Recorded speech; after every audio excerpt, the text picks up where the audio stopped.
নাও, এই জানোয়ার বাচ্চাটা ঘরে এসছে। শোনো এদিকে একবার। হ্যাঁ বাবা, বলো কি হয়েছে? কোথায় ছিলিস এতক্ষণ? আমি তো বাবা বাইরে একটু বন্ধুদের সাথে ঘুরতে গেছিলাম আর কি। কালকে তো তোর রেজাল্ট না? যদি ফেল করেছিস একবার, হাত পা ভেঙে পুরো ঘরে ফেলে রাখবো তোকে। তাই তো আমি ভুলেই গেছিলাম। কিন্তু বাবা, তোমার কি করে এত সব মনে থাকে? আমি তো কিছু বুঝতে পারি না। তাদের ঘরে এরকম তোর মতন জানোয়ার বাচ্চা ছেলে থাকে না, তাদেরকে সব মনে রাখতে হয়। পাস করলে ঠিক আছে, কিন্তু যদি একবার ফেল করিস, হ্যাঁ হ্যাঁ হ্যাঁ, তোকে তো একদম ও এরম ভাবে কেউ কাউকে ভয় দেখায় নাকি? ভয়? হ্যাঁ, আগে কালকের দিনটা আসতে দে, তারপরে তোকে কি কি দেখাই দেখ। ওই, তুই কখন ঘরে এলি? তোর রেজাল্টটা কোথা? বাবা রেজাল্ট তো ব্যাগের ভেতরে আছে। ওসব ছাড়, পাস করেছিস না ফেল করেছিস আগে বল।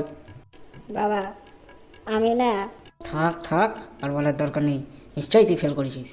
জানোয়ার বাচ্চা, তোর পড়াশোনার পিছনে এত টাকা খরচ করে, সমস্ত কিছু দিয়ে তুমি ফেল করে ঘরে আসছো, আর বন্ধুদের সাথে রাত রাত পর্যন্ত আড্ডা মেরে কাটাচ্ছ।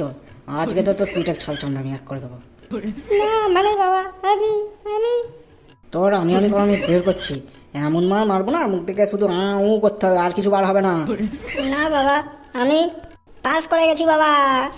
এই দেখো বাবা আমার রেজাল্ট, আমি পাস করে গেছি। ইয়া!